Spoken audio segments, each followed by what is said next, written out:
Hey up and welcome to the Strategy Sessions. My name's Andy Jarvis. I'm the host of this show. Thank you for listening. Today we've got an interview with Lily Thistlewood. Lily has just launched her own performance marketing agency called Reform the Fold. She used to work at Very and has worked on some huge e-commerce stuff over the years. Shortly she'll be talking you through all sorts of stuff, lessons you learn launching an agency, moving from in-house to agency side, performance marketing, brand marketing, which is best, who would win in a fist fight? Well, maybe not that big, but generally speaking, we get into all of that. Really interesting stuff and a really great viewpoint on a lot of things. Also, some good top tips, T.O.P.T.I.P.S, for Black Friday, which might feel like a long way away. It's June at the minute, but the big companies, all the best ones, are already planning for the golden quarter for peak in the last 3 months of the year. So, really good time to start focusing on that. Before we do, I should probably tell you a couple of things. This episode 25 is the last in the first series. So I started the podcast back in March, maybe April, I don't know, sometime in 2020. It was a lockdown project and I said, look, I'm going to do a year. I've done a year and a little bit. We've done 25 episodes of the podcast, plus 3 live podcasts. The Black Edition, which talked about what marketing's response could be to racism and kind of spun out of what happened to George Floyd in America, plus 2 lives looking specifically at agencies and how you can grow them and what you can do. So it's been a really fascinating year, really interesting year for me, and I'm really pleased with how it's gone. I've learned a lot, which is one thing that I set out to do, was just to pick the brains of some of the brightest people in the industry and find out more about the craft of marketing. And even if no one else listening's found out anything more, I have, and I've really, really enjoyed the process. Had some amazing guests, some wonderful people be on the show. We started with Jen Hoffman, which feels like a lifetime ago, and started with a bang. Go back and listen to episode 1 if you haven't listened to it yet. Jen is never short of an opinion and is always brilliant with her opinions, and it was really, really good to get her in and launch from there. And through that, I could name check every guest. I've learned something new from every guest, and it's been really great that people have given up the time to be part of the show, really shared their insights in an open and honest way, talked about things they've got wrong. We've dug into that a little bit with almost every guest. What did you learn from when things went wrong? And we do with Lily fairly soon. So a big thank you to all the guests who've given me their time to share their insight with you. A real diverse group of thinkers, of people who are really leading the way in what they do. So if you haven't listened to any of the episodes, diving back, go back and have a look through them. Most of them are relatively timeless. A lot of the time we're looking at kind of big concepts in marketing or traditional ideas in marketing and how they're being employed now. So maybe 1 or 2 episodes like Black Friday are a little bit time specific, but actually most of them are relatively timeless. Go back and have a listen.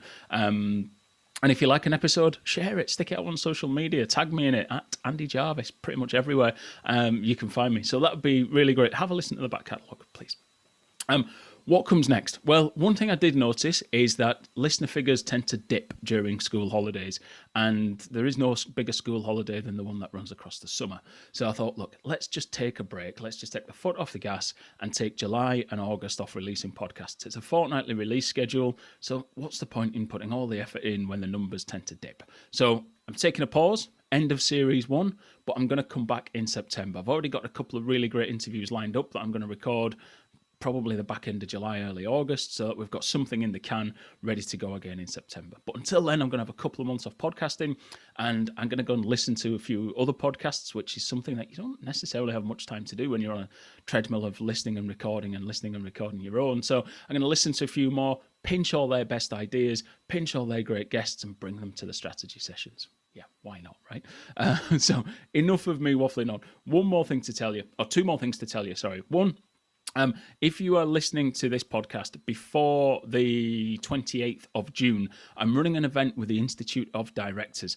It is 11 till 12, and it's ideal for people who run marketing teams, but who aren't necessarily marketers.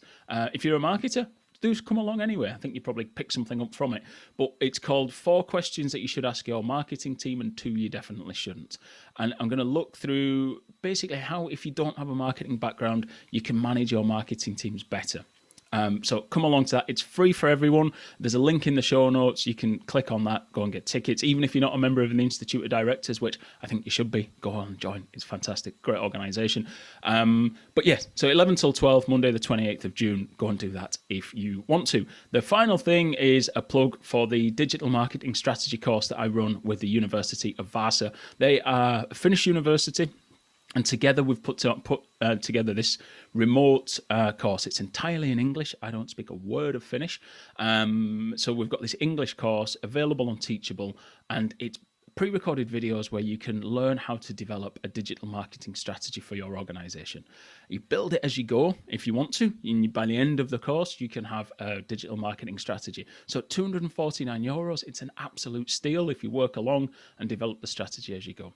It's the process I use working with clients, and it's something I've used hundreds of times with loads of different companies, and it works in different places too. So it takes you through the structure, how to develop the strategy, looks at how you change that from a strategy into a plan, and then how you go from plan into delivery. It takes you through all those in a series of pre-recorded video modules. There's another link to that, to the Teachable bit, in the show notes. Go ahead and grab that if you want. It's €249, and you take it in your own time, and it's all in English. Enough of the adverts now. Let's get on to listening to Lily Thistlewood from Reform the Fold. Lily. Hey up and welcome to the strategy sessions. Today I'm joined by Lily Thistlewood. Lily, give us a big hello. Hello, Andy. How are you doing? Right, let's find out a little bit more about you to start with. Lily, you've just launched your own agency. Tell us all about it. I launched Reform the Fold last week. So we are super new. We are 1 week old. And Reform is a performance-driven brand building media agency. And we have got offices in Shoreditch and in Liverpool. Fantastic. So obviously, if you're going to launch a performance marketing agency, you've got to have some real bona fides in that. You can't just go, all right, well, I used to book some Facebook ads for my local hockey club or something like that. So what's your background? What brought you to the point of launching Reform the Fold? So hopefully I've done my time. But I am ex-Very. So I worked at very.co.uk for, I think it was around 7 years. And I had the best time when I was there. The brand is huge, and they really encourage people to move about and, work in different parts of the business and different teams. And I did just that. So when actually I started at Very, I was in the email marketing team, and then I kept my eye on the brand team. And I was like, they look like they're having a good time. What's going on over there? Managed to get myself in a few TV shoots. And, back then it was all about taking the brand. We'd just come off the catalogue. We were fully going for it online. We were still spending a lot of money in TV. So it was really nice for me to see that kind of change over the years. And then I worked on some YouTube stuff, some organic social. And I think, as users ourselves, you get to grip with the organic side of things quite quickly.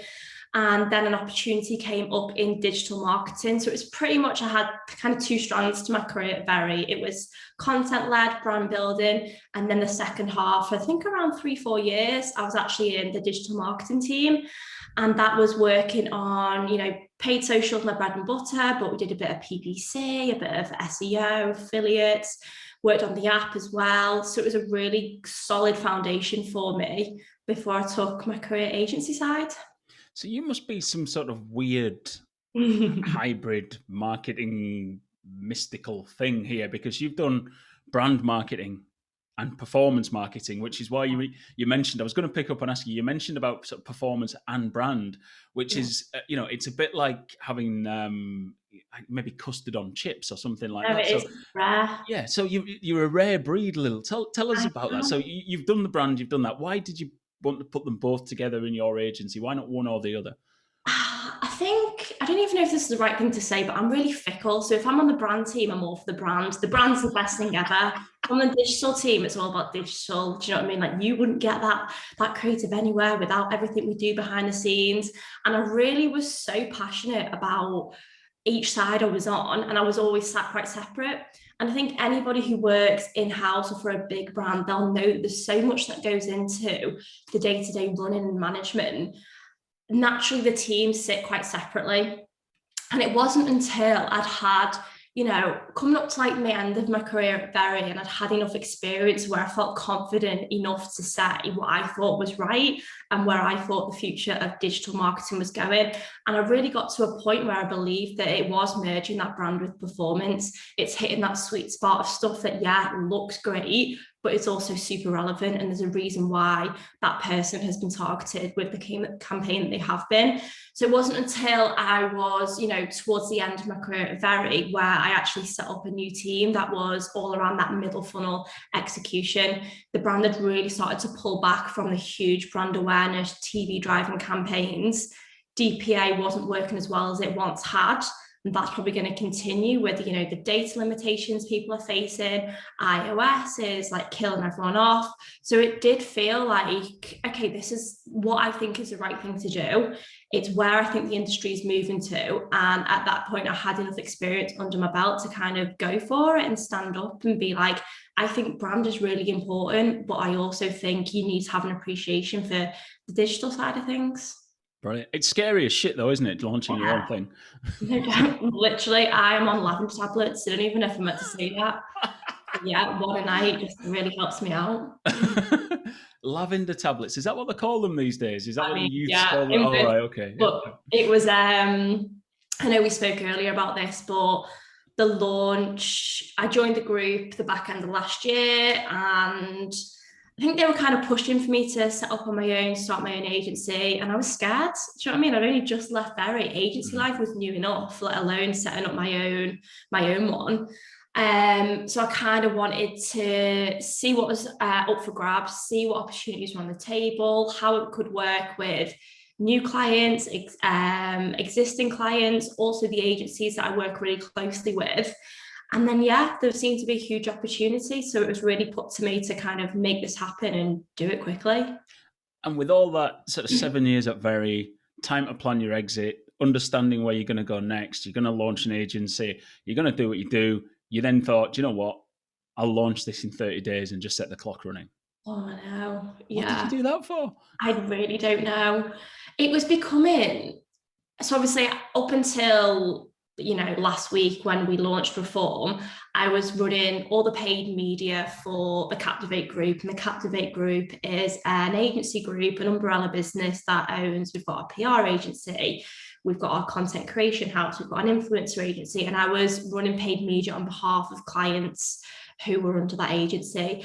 And it was confusing. I felt that there was going to be a clearer proposition for me to go direct to market. And the way to do that would be by fronting my own agency and going in that way. It just made sense. It made it easier for me, for clients, for the agencies. Because it was a lot, mornings I'd be with fashion clients for the PR agency, afternoons I'd be with my influencer clients for, food and beverage brands. I was splitting myself quite thin. So time to kind of structure a new approach. Well, and look, the if you haven't seen it, go and check out Reform the Fold's Instagram. The Insta is Reform the Fold. Reform the Fold. Managed to get in there. That was my first. I was like, is the Instagram name available? Because that's gonna screw me either otherwise. We launched our site yesterday as well, so that's reformthefold.com. Brilliant. Well, if you go to Reform the Fold's Instagram, it's saved as a story on there. Have a look how slick this the launch looks, right? It just looks cool. You're just looking there going, I wonder if she's got any jobs going, because this looks slick. One of those things I was like, I'm going to have to pull my socks up here because my slickness is gone when it comes to producing content. So it looked amazing, the launch. Really, really good.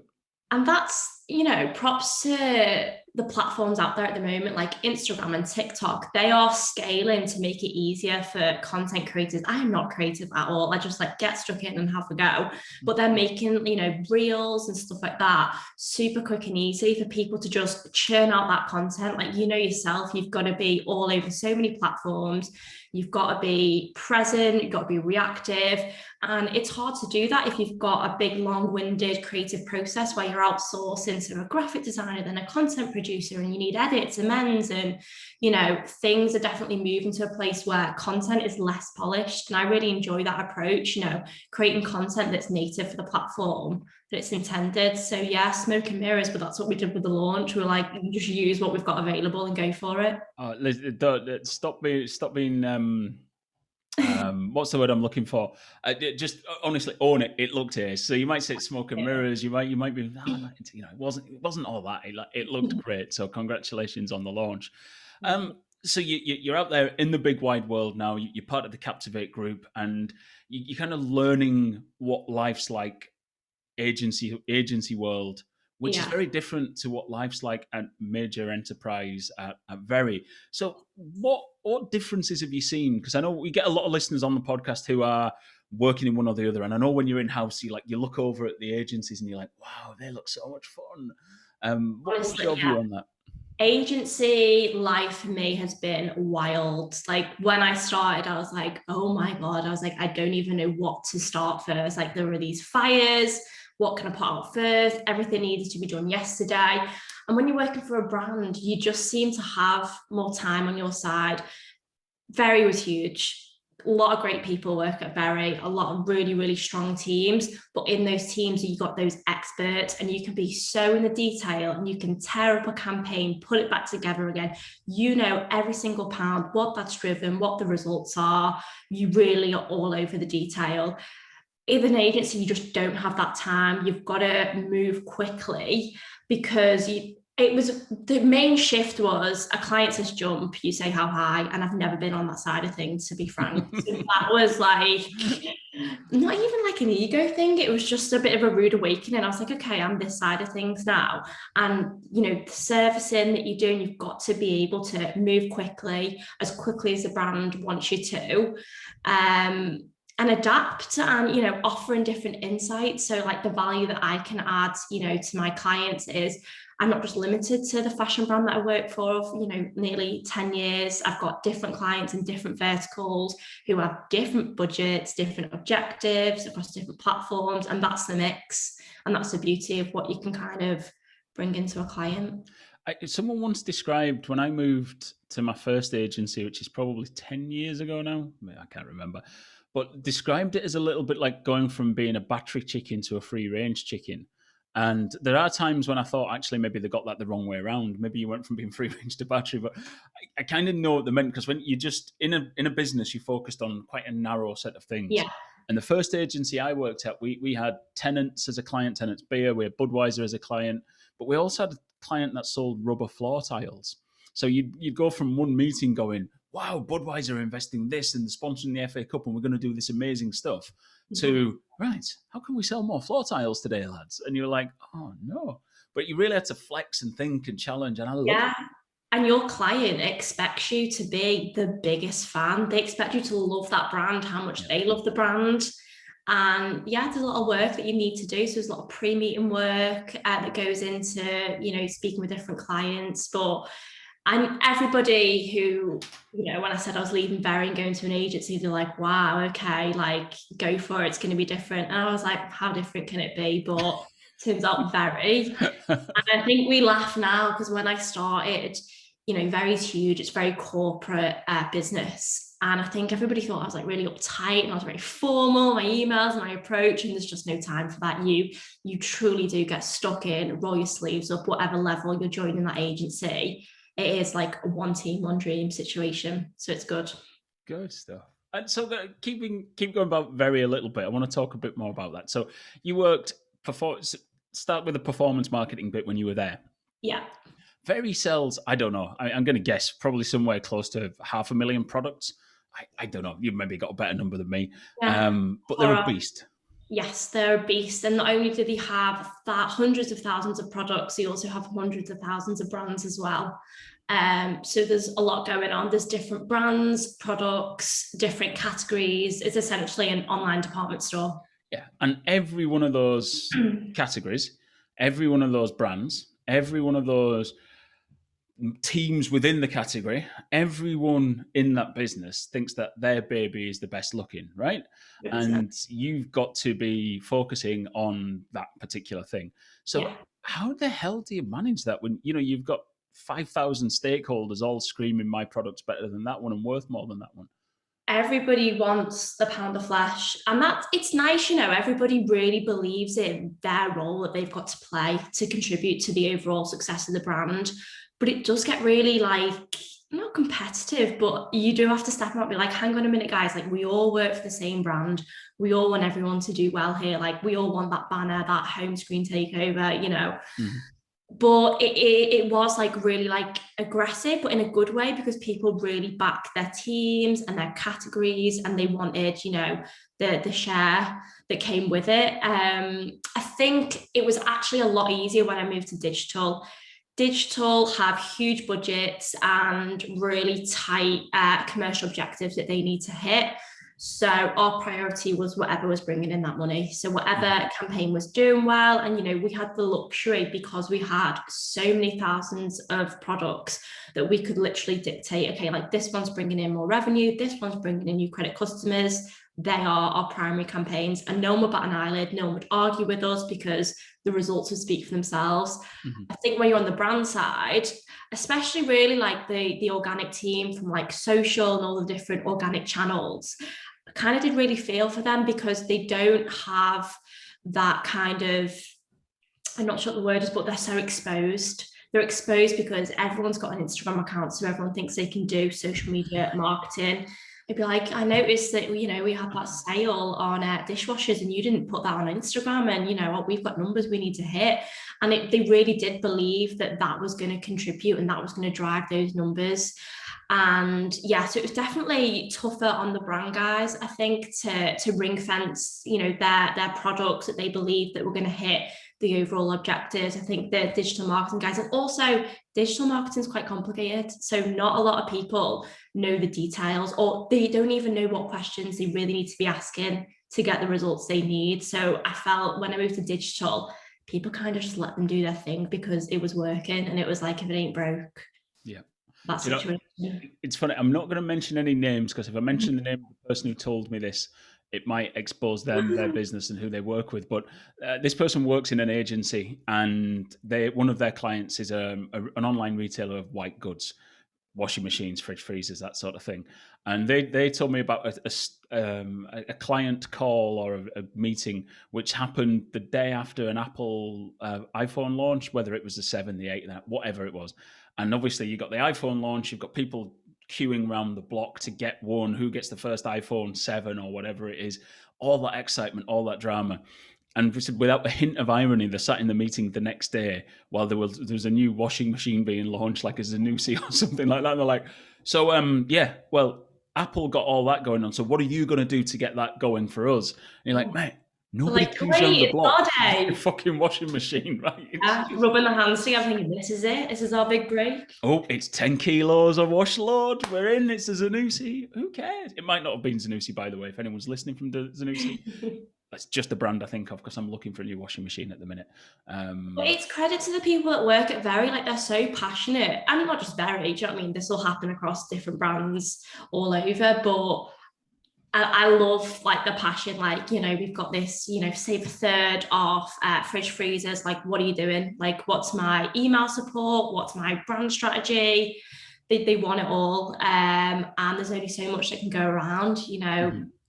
I think as a brand very often looked insane. It wasn't until like the later years where they really got a grip on having that brand identity and having kind of the credibility to be like, no, this is what we're sticking to. These are our brand facing messages. Like, yes, we sell toilet seats, I'm sure, but you're not going to do a campaign about toilet seats, So they really did have to stick to their guns in terms of what's going to be our brand facing campaigns.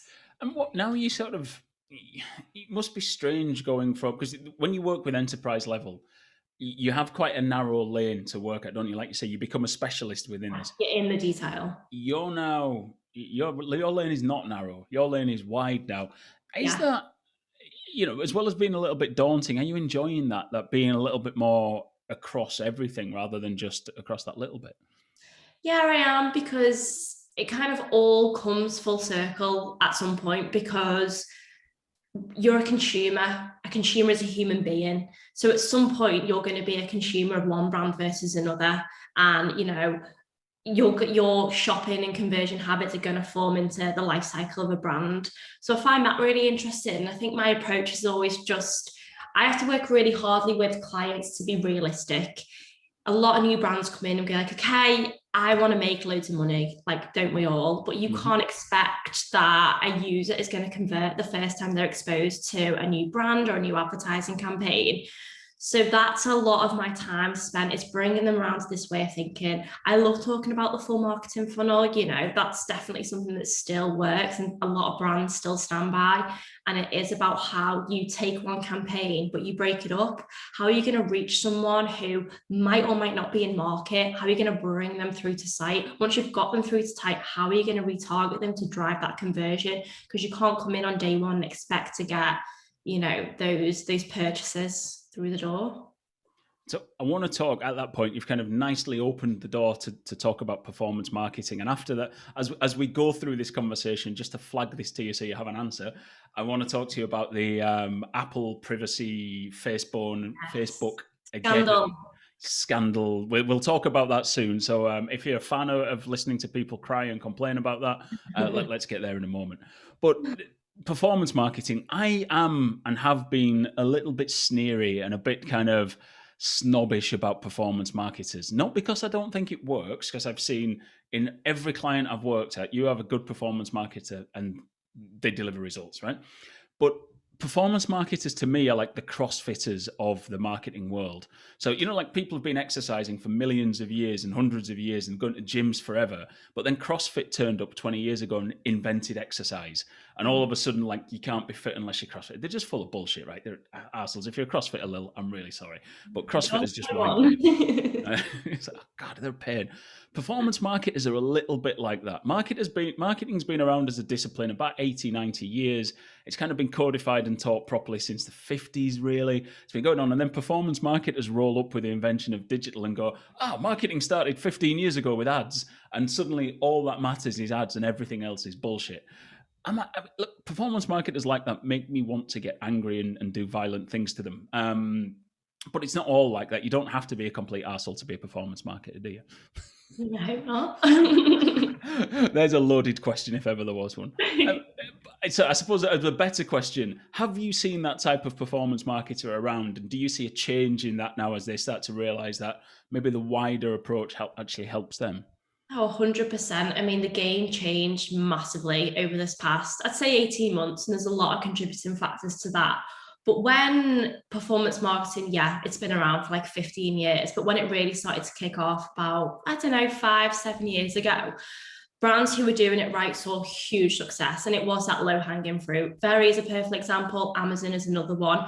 They had a product catalog that complemented paid advertising. The more products you have, the more singles you can generate, the more optimized and efficient your campaign is going to be, the more chance it's going to drive that performance and get those results. That was it. It wasn't massively complicated.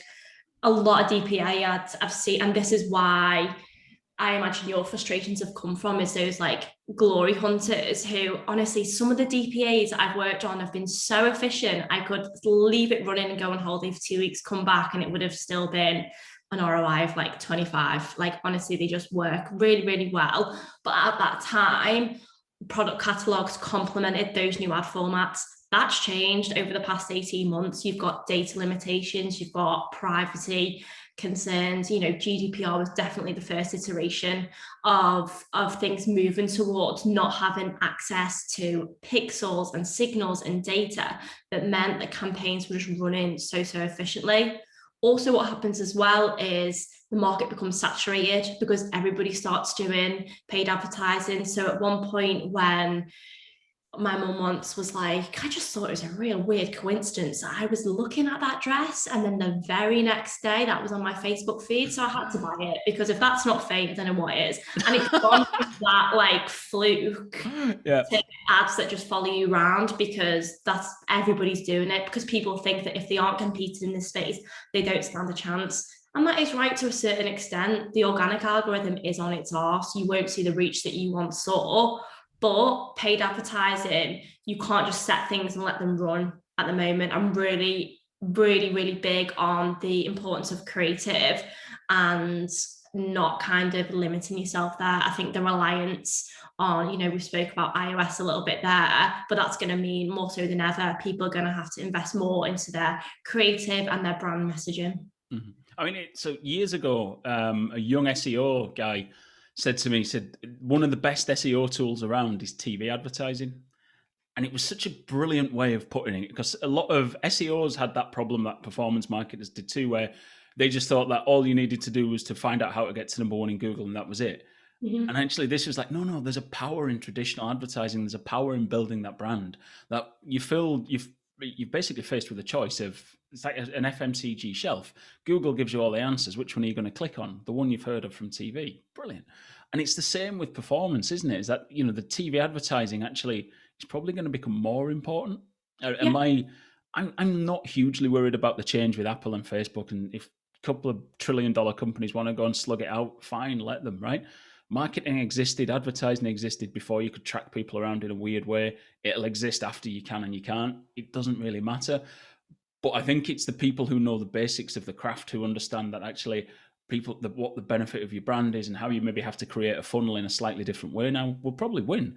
But what's your view on the whole iOS, what is it, 14, 15, the update that's caused all the privacy concerns? And are you seeing any impact on what you do? I am seeing an impact, and that does worry me in my, not in my personal position. It's just interesting for brands. What worries me is brands not understanding what I'm telling them and being like, well, why am I not seeing the performance that I saw 6 months ago?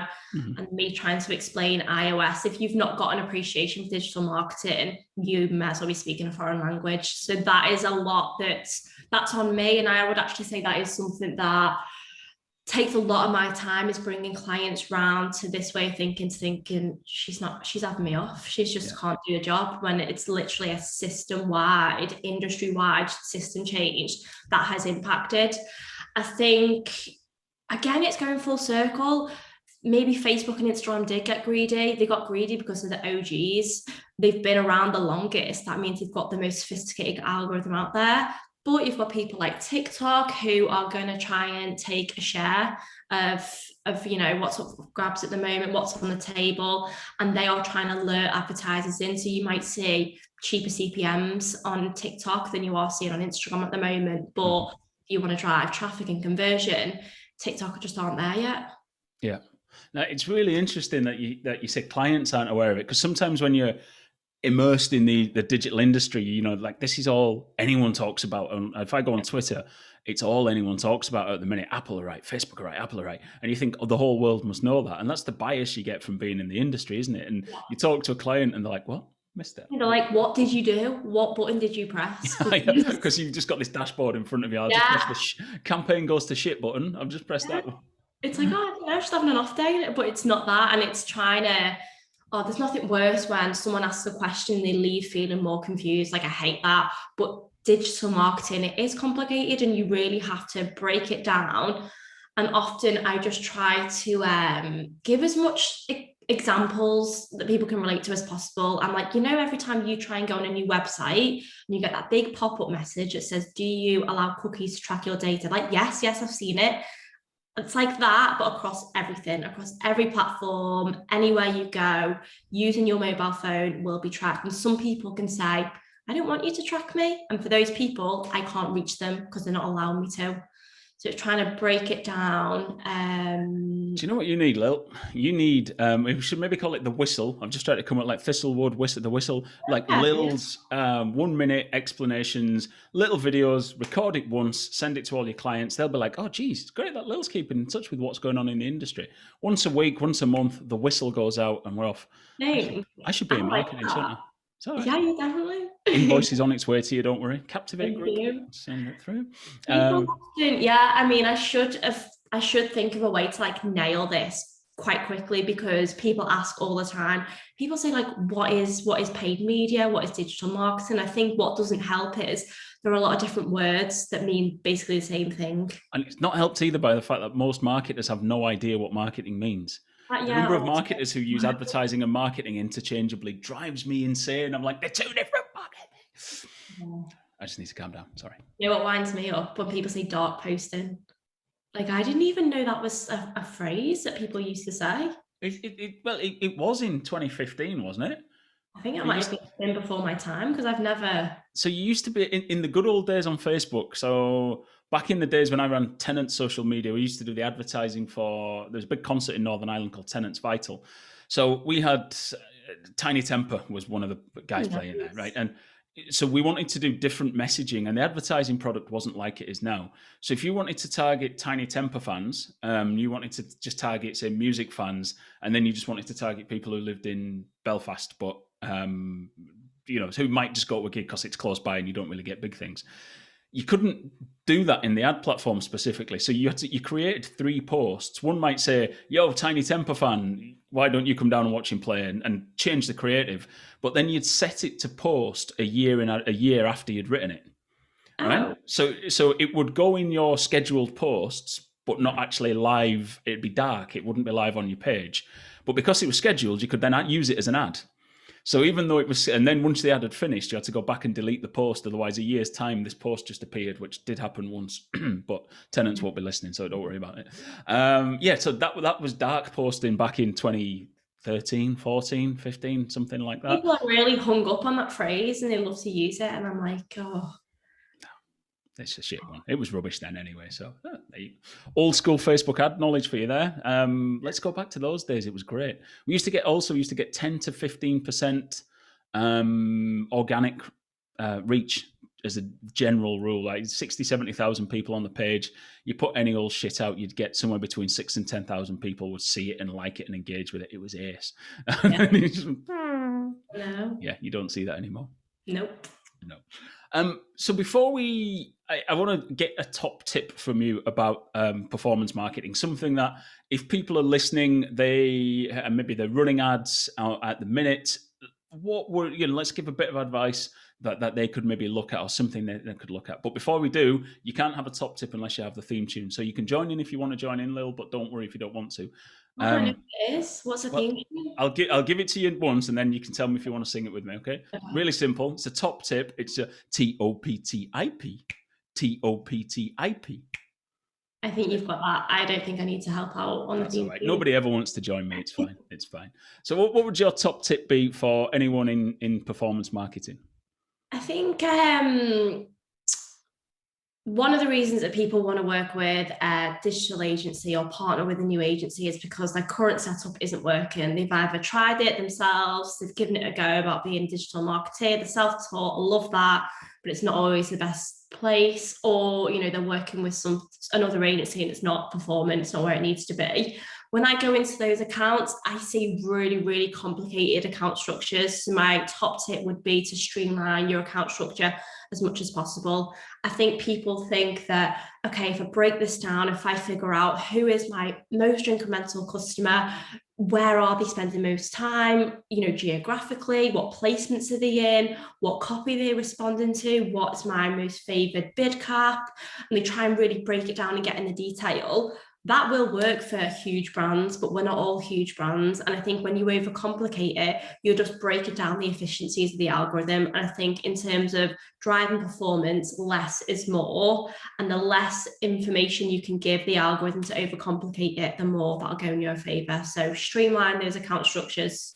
That can be using campaign budget optimization or even automatic placements. I actually love automatic placements. It's a shame you lose the full screen impact, but I think you just don't know if you're going to reach someone on in feed or on stories. A lot of campaigns I'm running at the moment, I'm seeing a huge uptake on Facebook Marketplace. That's one of my most popular placements at the moment, or the discovery page on Instagram. So I think in order to cover all placements available, select an automatic placements when you're building out a campaign. Interesting. I am not a Facebook advertising expert, far from it. These days, I say it's nearly 10 years since I used to book Facebook ads for anybody. But I'm sure like a lot of the Facebook ads chat I see about automatic placements is how it can be a bit shitty sometimes. And so it's interesting that he said actually there's a lot of benefit to it. It depends on the purpose of the objective of the campaign. It's a shame to take that full screen takeover and squeeze it into an in-feed ad. Yeah. But how else do you know? Are you absolutely that sure that you know your customers so well that they only ever spend the time in the feed, or sometimes do they go in stories? Because if you limit one or the other, you're screwing the full potential of your campaign. Think of your users. Brilliant. No, love that. It's interesting what's happening with Reels as well. So Reels is obviously the latest format to come out of Instagram, and they've just launched paid Reels. So I'll be interested to see if Reels forms part of automatic placements or not. Yeah, see how they work out. Be Yeah. interesting. No, and real Instagram have, while you couldn't say they have innovated by ripping stories off from Snapchat and ripping reels off from TikTok, just because they're big and they rob somebody else's product doesn't mean it's going to be a success, right? Google have tried to rip off social media for years and cocked it up every time. So it's interesting that they've actually managed to make it stick and make it a real success, isn't it? Stories particularly is a monster for them. Definitely. And I mean, I'm not proud of Instagram. You know, they're really dirty the way they take other people's ideas and things like that, but they scale really well. And I think although they may be taking ideas, those ideas have the potential to work better in Instagram than any other platforms because they've got the efficiencies there. You know, that algorithm is so much more sophisticated. But I think that's always going to go in their favor. Yeah, no, absolutely. Absolutely. Right. Let's get back to talking performance marketing again and big events and bank holidays and Black Fridays and Christmases and stuff like that. So you must have seen loads of stuff and tried loads of different things to sort of win those big sales events. Yeah. And you left, when did you leave, Very? I left on Black Friday last year. Oh, God, you turncoat. You just left your colleagues in the lurch. It's like, busiest day of the year. I'm off. Yeah. You just drop the mic and walk out the door. Yeah. Okay. Pretty much. So you've obviously maybe just dabbled in watching a couple of clients, the most recent Christmas, try and scale there. So what lessons did you learn from the big events at Very, and what do you think people could learn from that for other businesses? And maybe, well, look, every business is a little bit smaller than Very mainly. So what can people learn? I think when it comes to Black Friday, brand loyalty means nothing. If you're selling something, someone else selling it cheaper, they're going to get the deal. I think similar to my point around streamlining your account structure, streamline your campaign. That was what was difficult with Very, because we had so many different products and so many different brands. We couldn't do a 20% off everything like ASOS do or like Selfridges do. And something that's so simple, a simple mechanic for a customer to grab, that's what's going to work, and that's what's going to, you know, drive your traffic to site and get those results.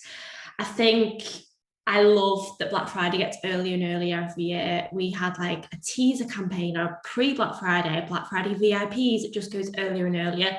And again, it comes down to what deals can you bring to the table? People know what they're shopping for at this point, or they just lose their goddamn mind and they end up buying everything like I do. But I think a way to just not play it safe, but just thinking at like a customer, what's the most simple mechanic?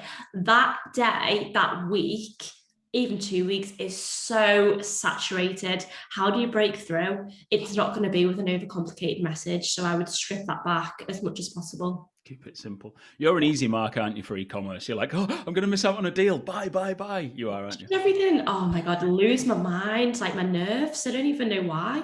Oh, Lil, come on.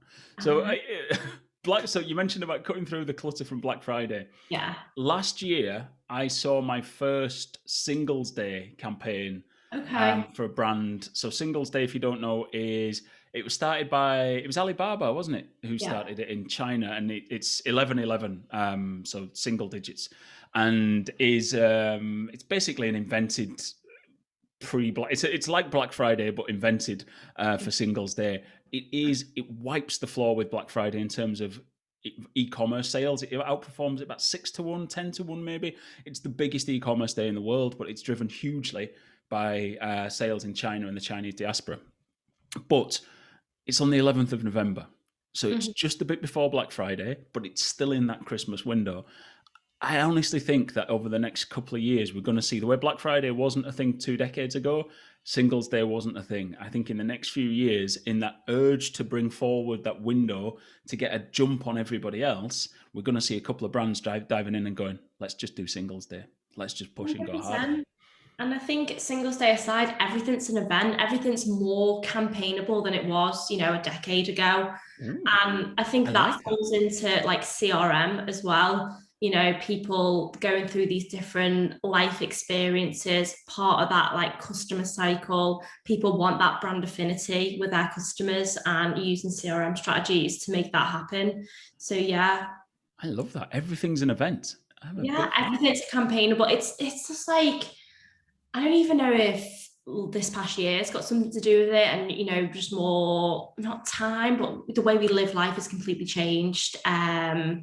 People a lot about the home, from like staycations to dining at home, events, baby showers, home hen dos, like everything just seems to be more campaignable. So I think for brands to play it smart, you've got to know when those campaigns and those life moments are relevant for your customers. And the way you know that is through CRM and capturing that data. Yeah, brilliant. I'm going to take that and pretend I came up with it. Everything is campaignable. Okay. I'll send you your invoice. Yeah, absolutely. We'll just contour it. It'll be fine. So over the years, you must have been involved in some wonderful stuff, done some amazing campaigns and some stuff that you're like proud of. It's on your CV. It's the thing you tell your mum about and the thing that you tell future employers about. Yeah. But what's on the other side of that? What mistakes have you made that you learned from? Something that you prepared to tell us, the time when you cocked up, when everything went wrong. Tell us something about one of those. Oh, there's been loads. I probably should not say that. There's been loads from, when I first started off, email marketing was actually one of my first jobs at Very. And it was when personalization was huge, and we just figured out how to pull in a first name into your email inbox. So in that subject line, it'd be like, "Hey, Andy." And I was like, I can't believe I've done it. Like I've done a bit of my first piece of coding, and I sent an email to, the base at Very was like millions, and I'd messed up the code. So everybody received an email that they saying, "Hey, William." And obviously not everyone's called William. So that was there. There's been budget. But do you know how to code now? That you can do that hard coding now, can't you? A little bit, yeah. That's a great lesson there. Yeah. What else? I mean, to more like career fuck ups in terms of I very nearly left Very a few years ago for a job that was completely wrong for me, but my head was turned for a salary and a job title, and I was really lucky that Very took me back. So I think this time around I was definitely on my last life with them. But yeah, the mistake there was I didn't do my research. My head was turned for vanity reasons. Mm-hmm. And yeah, I just didn't really think the whole thing through. What's interesting when you talk to people about mistakes is how we've all made similar or the same mistakes in different ways. I mean, I once moved to a job for money, and you see a pay rise and you're like, ooh, I'm really... I'll do it, yeah. And literally 3 days into that job, you sat there thinking, what the fuck have I done here? You just, everything about it. And the annoying thing is that you knew everything about it wasn't right. You just ignore everything everyone tells you. It's like, no, look at it. There's this voice in here, in one ear going, don't do it. But the voice over here is going, money. Yeah. Definitely. Never again. And the other one, I think I've talked about this before on the podcast. When I worked at Durham County Cricket Club many years ago, I was marketing manager there, and we sorted our own data before sending it to the mailing house. And amazingly, using Excel, I managed to sort everybody's last name, but not everyone's first name. So we mailed out to 65, maybe 70,000 people. All of them who we had a relationship with. They were members, ticket buyers, people who we knew, and sent them all out with, Andy Thistlewood, because all the last names had been organised and the first names hadn't, which then we had to then spend 2 weeks putting more resource in the box office while everybody rang up, went, have you changed my last name? So it was one of those moments where you're like, oh, that's pretty up there with you. That couldn't have gone much worse. Listen, that's only the start. I've got but there is a whole series of podcasts, I think, about just cock-ups that I've made, not about anyone else, just me. Loads of them. It's either, if you haven't messed up a load of times, you're not trying new things, you're not pushing out, you're not pushing boundaries, are you? So cocking up's good, isn't it? Just make me feel better. I mean, once I mixed up a lifetime budget with a daily budget. So yeah, the bad way. That wasn't, the bad way, like the worst way, like the most expensive way. And once you do that, it's ingrained. You obsess over checking that time and time again, and it will never happen again. So, did you get the returns on your lifetime investment? It was a campaign, yeah. But right, so you kept your job because you'd spent 250 grand that day, but you returned 500,000 or something like that. So, Exactly that. We'll go with that. there you go. What was that feeling like? Do you remember the feeling of utter dread going into work the next day when you realised what you'd done? Or Yeah, but very again, it's this weird place that just encourages you to get stuck in, rip stuff up and have a go. Who is it that, break fast, move fast and break things? it was Facebook, wasn't it? They Yeah, don't say it Facebook. anymore. And that was very, like, they really, really encouraged that. So I felt lucky that it was at that point. Obviously that would be horrendous to do to a client, that I'm working for today, which I've never Even worse done. to do it with your own money, though. It's theirs. But no, I was always really lucky at Very that they encouraged that way of working. Brilliant. So you've obviously you've developed. You started off doing brand stuff. You moved into paid. You must have, and now you're running your own agency, which is a whole new learning curve all over again. So you must at least invest some time in your own training, your own development, and things like that. So, what do you do for your own personal development? What sort of courses do you look at? Have you done any? Is it just all on the job? Talk to me about training first, and then I'm going to ask you about books and podcasts and stuff like that. I haven't done any professional training. I just like to get stuck in. And the thing with this industry is it's so reactive and things change so quickly that I would worry that booking onto a training program in a few months' time will be completely different once you get to that point. I read a lot. I read all day, every day. I probably get through close to 10 different articles a day. And I love that platforms, like, I know that sounds a lot, but No, when you actually break it down, an article is like a 3-minute, 4-minute read, you're done.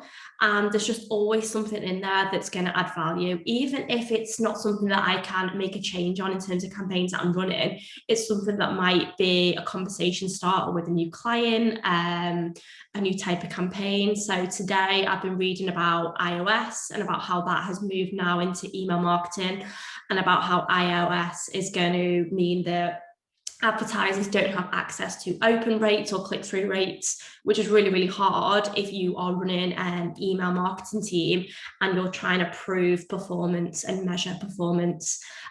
So that should be a bit reassuring for Facebook, that it's nothing personal there. They're hitting off all major channels, not just those guys. But it's email marketers are shitting themselves about it, though. You joking? But you've just got to think on your feet. You think, okay, so if that was me and that was one of my clients, what would I do? And first of all, I'd find out how many of my customers does that affect? How many of my user base are using an iCloud email address versus a Gmail? And you see the shift. It's like app targeting, for example, Android versus iPhone users, and you figure out the split. And then you just, you go from there. So I read a lot. The beauty of being old is that I've been in marketing since before any of this shit existed. So I see like people losing their shit over these changes, and you go, look, it was like this beforehand. You just had to work out different metrics of what success looked like. And I don't really lose my shit about stuff. I think, oh, like this is going to kick off. Like I like to watch stuff kind of unfold. You're there for the drama, aren't you? Yeah. And I'm like, this is going to piss so many people off. But I never think, oh my God, we're all done for. I think there's always a way around things. Yeah, absolutely. Absolutely. So books, sorry, you said you read. I went off the subject. Books, tell us about books that you read, anything you've read recently that you'd like to share. We sort of keep recommendations for all the listeners. So at the moment, because I've just launched an agency, I am reading Agencynomics. So that is written by Spencer Gallagher. And he kind of coined the phrase Agencynomics about 5 years ago now. And he's been in the process of creating this book, which is great. And it's all about how agencies can, make their first million. It's all about, he literally started up his agency on his own, one person. And I can definitely relate to that right now. Your MD, founder, admin, PR, marketing, accountant, it's everything. So I'm really I'm struggling to put that down at the moment because I can just relate to all of it. And I'm actually interviewing Spencer next month. So I've got some really good questions lined up for him on his podcast. Excellent stuff. Excellent. It's one of those things that the most difficult jobs in any organization, I reckon, aren't the senior ones, aren't the junior ones. I think the middle management role, where you're thinking and doing, are the most difficult jobs, because you've got to get that balance right between what you're supposed to do and you're making shit happen. I always find them really, really difficult. When I consult with companies, they seem to be the people who are most stressed, are the people who are doing those jobs. So when you step into that world of, right, you've got to do the thinking and the doing, the delivery, as well as the sales. And it's a really difficult place to be. And when you're founding your own agency, you're doing everything, aren't you? And it's a Yeah. real, oh, okay, who's going to do, oh, no, I've got to do that, right? Okay. That's me again. Yeah, no, it is. But I'm really grateful for my experience because I've literally come from the bottom up. Like I can still to this day, like I still build all my own like advertising campaigns. And that means that any slight change to any of the platforms that I'm targeting, and I'm the first to know about it. I'm the first to test it and I'm the first to run it. And I can offer that insight to clients. Hopefully it's not always going to be this way. We've got huge ambitions to grow our team and scale. But it's been huge value for me to add that I've learned this way around, and I can get my hands dirty when needed. Brilliant. Now, last question, same question I ask everybody. What question were you expecting me to ask today that I haven't? I don't know. I thought you might have gone into the iOS stuff a bit more and been like, what do you think is going to happen? But it's really hard to predict, so I'm glad you didn't. Are you Team Cook or Team Zuckerberg? Zuckerberg. Facebook. Yeah. Facebook for life. Yeah. I literally, I'm just like, why would he try and not continue? To me, it just feels like, I don't know if you like boxing, but when you see like two retired, but like Mike Tyson fought Roy Jones Jr. In an exhibition bout maybe a year ago, maybe 6 months ago, something like that. Mike Tyson in his prime was one of the greatest boxers of all time. It's just an animal. Roy Jones Jr. is often talked about as the best boxer of all time, pound for pound. He probably wasn't, but he was an amazing boxer. But it's two guys in the 50s trying to fight. Yeah. And it's just unedifying. It's not good. It looked ugly. I didn't pay any money to watch it. I didn't watch it. It's shit. That's what watching Cook and Zuckerberg and people at Apple and Facebook, that's how I feel about it. It's like, look, I know I should be interested in this, but it's just so far removed from what reality looks like. It's like my view on it doesn't matter. Me whinging about it on the podcast not going to change a thing. So I just leave the two old fellas to fight it out, and we'll just deal with what comes. Marketing will still be there either way. And it was interesting to watch them go head to head. Facebook absolutely shit themselves because you could tell by how they were responding and everything they were going out to, and they were really like digging deep to try and fight back. And at the end of the day, it's happening whether they like it or not. So think on your feet and use that time to think, okay, what's our way around this? What we're gonna offer to brands and advertisers as a solution. I did love how Facebook suddenly rebranded themselves as the friend of small businesses. Yeah, I did. For small businesses. And I was sat here going, give them the fucking organic reach back, and that'll make you a friend of small businesses instead of telling them that you can't take as much money off them. That's not friends of small businesses. That's friends of your own investors. That's all it is. So, I don't know. Bollocks to them all. They'll all be right. We'll just deal with the fallout. I mean, they're not short of anything. No one's going hungry. Well, look, Lil, thank you very much for your time. Good luck with Reform the Fold, and let us know when The Whistle, your video podcast series comes out, and I'll talk about it and we'll share it. I will. Thanks so much for having me. No problem.